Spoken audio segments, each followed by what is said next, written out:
세 번째 준비한 판례는 이겁니다. 건물의 일부에 대해서 전세권이 설정되는 경우, 좀 전에도 언급됐던 사례죠. 전세권자가 전세권의 목적이 아닌 나머지 부분에 대해서도 경매를 신청할 수 있겠냐. 근데 못한다. 이렇게 되어 있어요. 그러니까 그 나머지 부분에, 그러니까 여기가 일부에 대해서 전세권이 설정되어 있는 A가 나머지 부분에 따도 경매 신청할 수 있겠냐. 못한다. 이렇게 이제 되어 있는 거죠. 그렇죠. 그래서 아까 그 앞에 나머지 부분에 세를 들어 사는 임차인의 권리를 침해할 수 없다. 이 표현하고 좀 일맥상통하죠. 건물 전부에 대해서 후순위 권리자 기타 채권자보다 전세금의 우선 변제를 받을 수가 있다. 전세권자, 건물의 일부에 대해서 전세권을 설정하는 경우에는 전부에 대해서는 돈을 먼저 받을 수가 있다. 전체가 팔렸다면. 전세권 설정자가 전세금 반환을 지청해야 할 경우에는 전세권의 목적물을 경매를 청구할 수 있다. 전세권의 목적물이 아닌 나머지 건물에 대해서는 우선 변제권, 돈을 먼저 달라고 하는 그 권리를 나중에 얘기하고 경매 신청권 자체가 없다. 다른 권리에 대해서. 그러니까 즉 뭐냐? 전세권자는 자기가 설정한 범위 내의 건물만 경매 청구가 가능하다. 딱 이 말이에요. 그러니까 자기가 설정하지 않는 부분에 대한 경매 청구는 불가하다. 이렇게 이제 되어 있다. 이렇게 표현입니다. 뭐 여러 가지가 있는데 요거는 이제 법률 용어이기 때문에 여러분들이 이해를 못 하고요. 요거까지 보시죠. 전세권이 성립한 이후에 소유권이 이전된 경우에, 즉 이 경우에는 소유권을 취득한 신소유자 사이에서 계속 동일한 내용으로 존속하는지 yes. 그 다음에 신소유자가 전세권을 소멸할 때에는 전세권 설정자의 지위에서 전세금 반환 의무를 지는지 yes. 이게 여러분들이 알고 있는 이제 흔히 있는 갭 투자 같은 거죠. 건물이 A 건물일 때 세를 들어가 사는 C는 전세죠. 그런데 A가 B한테 팔아치웠어. 여전히 C는 들어가 살죠. 전세. 그러면은 이 전세권자는 집주인이 A에서 B로 바뀌었죠. 그렇지만은 C는 자기가 준 돈에 대해서 누구에게 청구해? B에 대청구하죠. B가 뭐예요? 신소유자다. 새로운 신이죠. 새로운 소유자가 B고 여기는 구소유자가 되겠습니다. 그러니까 전세권자는 신소유자에게 자기의 그 전세금을 반환 청구를 할 수 있다 이 말이죠. 이게 이제 우리가 흔히 아는 이제 갭 투자거죠. 예를 들면은 전세가 한 8억인데 이 집은 8억 5천이야. 그럼 5천만 원만 주고 여러분들이 사잖아요. 그 다음에 이제 전세입자가 나중에 나갈 때 여러분한테 8억 주세요. 그러면 이제 8억을 그때 주는 거죠. 그게 이제 흔히 있는 갭 투자 방식이죠. 그거에 대한 관련된 판례가 이거다.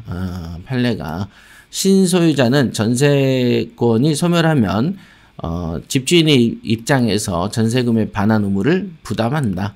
자, 이런 판례들이 다 있어요. 그렇기 때문에 여러분들이 쉽게 이해하고 쉽게 거래해 왔던 갭 투자 방식들이 다 이런 판례를 기반으로 이루어진 것이다. 이렇게 보면 됩니다.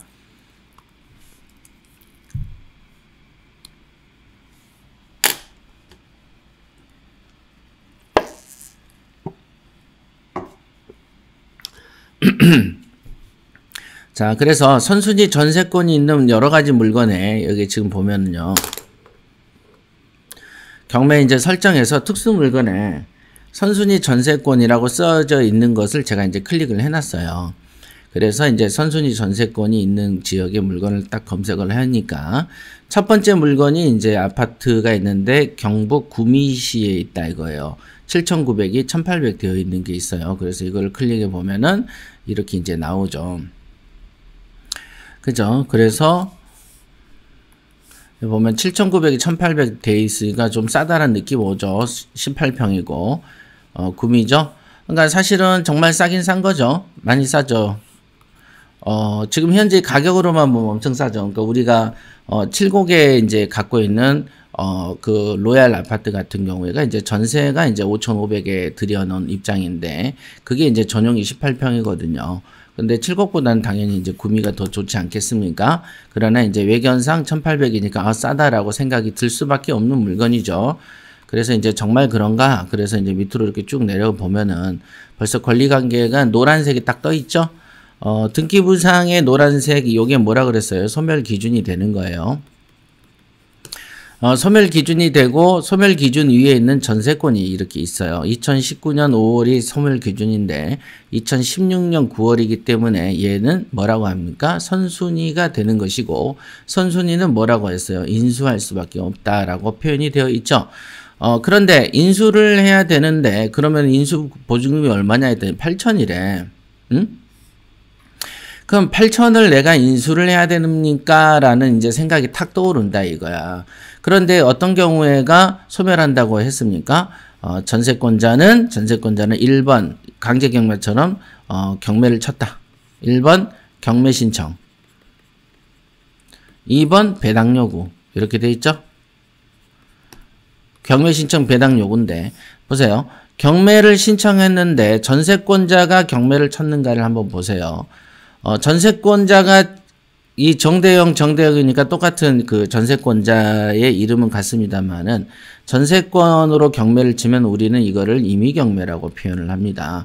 그래서 임의경매라고 해야 되는데 여기 강제경매 떠 있는 거 보면은 전세권자의 신분으로서 경매를 친 것 아니다. 예, 전세권자의 신분으로 경매를 친 게 아닌 게 되는 거예요.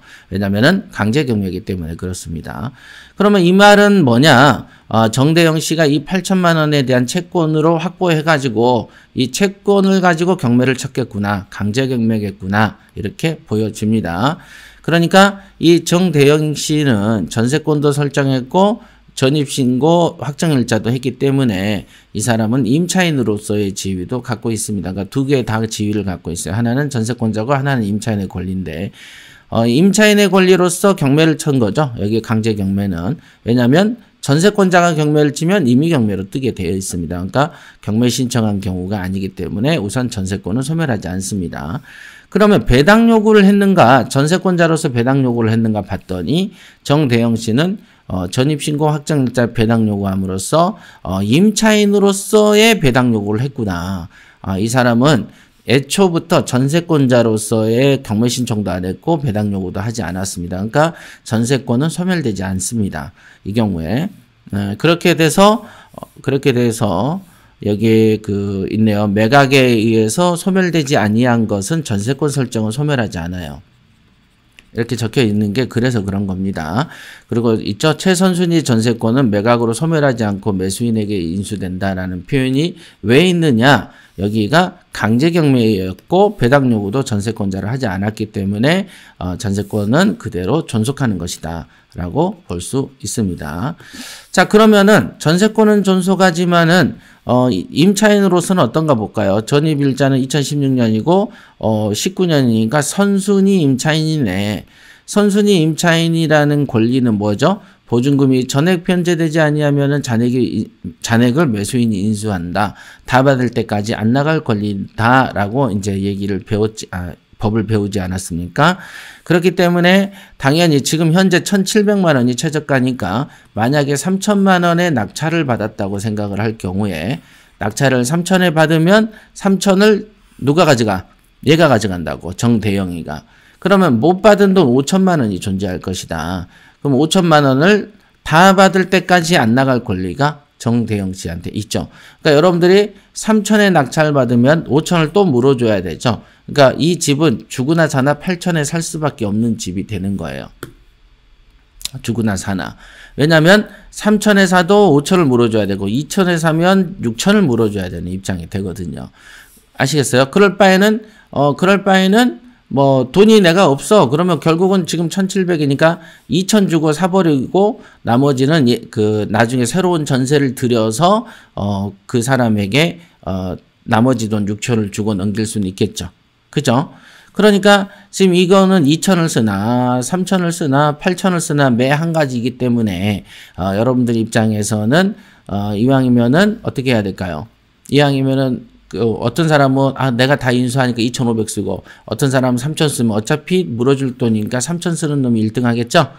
이런 거가 중요합니다. 다만 선순위 임차인이 있기 때문에 내가 이거를 다 받아가지고 세입자한테 줄 테니까 대출해 주세요라고 말을 하더라도 은행 입장에서는 물어줘야 되는 돈이 있기 때문에 대출을 꺼릴 가능성이 있고, 그렇다면 우리가 8,000을 썼다면 8,000을 생으로 먼저 돈을 내고 저 사람이 정대영 씨를 8,000을 주고 내보내야 되는 단계인데 현금 8,000을 준비해야 된다는 점이 이제 힘든 점이다. 이 점은, 이런 권리 분석은. 그러니까 아싸리 2,000만 원, 2,500을 써가지고 세입자 정대영이 살게끔 우선 두는 방법을 선택하는 게 맞겠죠. 그런 조건이 성립하려면은 현재 이 동네 전세가 예를 들면 한 9천이 된다, 1억이 된다. 이러면은 해볼 만한 게임이 되겠죠. 그렇죠. 자, 이런 표현을 해주면 잘 안 되는데, 자, 일단 그렇습니다. 그래서 그러면 이 집은요, 여기에서 말한 것처럼 내가 낙찰돼도 전세권이 소멸하지 않는데 그럼 어떻게 해요? 라고 하지만 실제로 이 정대액에 대해서 그 나머지도 못 받은 돈 8,000을 다 인수해서 이 사람이 다 받으면 그 채권이 완료되면은 이 사람이 이제 나가야 되잖아요. 그죠? 빈집이 되죠. 그럼 채권을 다 받았죠. 그러면 그거를 가지고 전세권을 우리가 법무사를 시켜서 소멸시킬 수가 있습니다. 그러니까 우선은 여기 있죠. 매각 허가에 의해도 잔금을 치러도 전세권은 1차로 소멸되지 않는다는 거. 그러니까 우리 명의로 돌아오더라도, 즉 예를 들면 명의가 등기상 도기한이 돼서 찍혀서 잔금도 다 치러도 그 등기상에는 전세권 등기 남아 있는다는 이 얘기예요, 이 말이. 그렇다고 해서 우리가 물어줄 돈이 더 있냐? 아니다. 이 사람이 8,000을 다 받고 명도가 끝나면 그 사실관계를 가지고 추가적으로 법무사를 시켜서 전세권을 소멸 등기를 할 수도 있다. 이겁니다. 그러니까 이거는 딱히 뭐 두려운 권리 분석은 아니다. 다만 왜 이런 표현이 있는지 충분히 설명을 드렸습니다. 그래서 요 경우가 지금 보면은 현재 감정이 8,000이기 때문에 감정이 8,000이어도 실제로 물어줘야 될 돈 또한 8,000이다.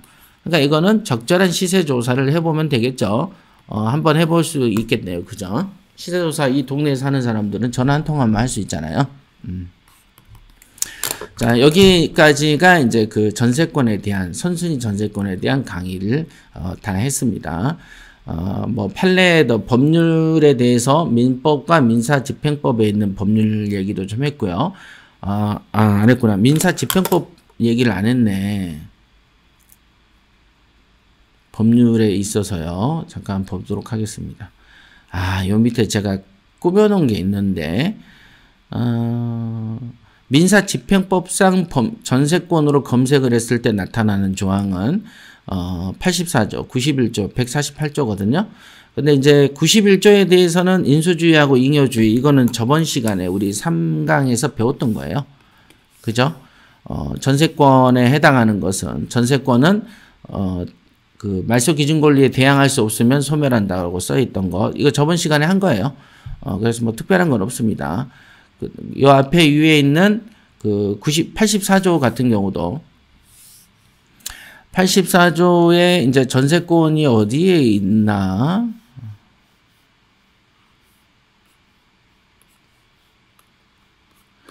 전세권을 쳤을 때 여기 있네요. 91조 사항의 단서의 전세권자와 법원에 알려진 채권자에게 이를 고지해야 된다 있죠. 배당 요구 종기가 정해지면 법원은 배당 요구의 종기를 공고하고 그 공고된 내용을 전세권자에게도 알려줘야 된다. 이렇게 돼 있네요. 그러니까 전세권자에게 이 경매 진행 절차를 고지해야 된다라는 의무가 이제 84조에 적혀 있네요. 어쨌든 오늘은요, 민법과 민사집행법에 있는 전세권으로 검색되는 모든 것을 공부를 했고요. 판례는 4가지 정도 판례, 핵심 판례를 네 가지를 공부했어요. 그 다음에 그 킹왕짱 옥션에서 그 선순위 전세권이 인수되는 권리, 그죠? 임차인의 권리도 갖고 있고 전세권자로서 권리를 갖고 있었는데 이 금방 있었던 사건은 임차인으로서의 권리만 신청하고 전세권자로서의 권리를 행사하지 않았기 때문에 여러분들이 낙찰된 연후에도 전세권 등기는 소멸하지 않고 남아있는 굉장히 특이한 사례를 그냥 대충 골랐는데 그런 사례를 고르게 됐습니다. 이런 거는 뭐 뼈가 되고 살이 되는 특강이죠. 자, 여기까지. 자, 다음 시간에는 예를 들면은 우리가 이제 최근에 부자마인드 강의가 끝났잖아요. 그래서 이제 그 경매 성공 비법 강의하고 똑똑똑의 강의를 새롭게 시작할 계획입니다. 그러니까 성공 비법에 대한 강의는 원래는 지금 보니까 거의 한 3, 40강까지는 유튜브에 있더라고요. 그러나 이제 그거를 내부 직원들이 이제 건의가 그걸 이왕 찍을 김에 새로 한번 다시 하시죠 그러더라고요. 그래서 그러자. 옛날에 중구난방식으로 했던 거니까 다시 이제 옛날의 기억을 더듬어서 강의를 하도록 하겠습니다. 이제 한 권 한 권씩 해나갈 계획이에요. 지금 경매 권리 분석도 사실은 제가 쓴 책에 대한 강의죠.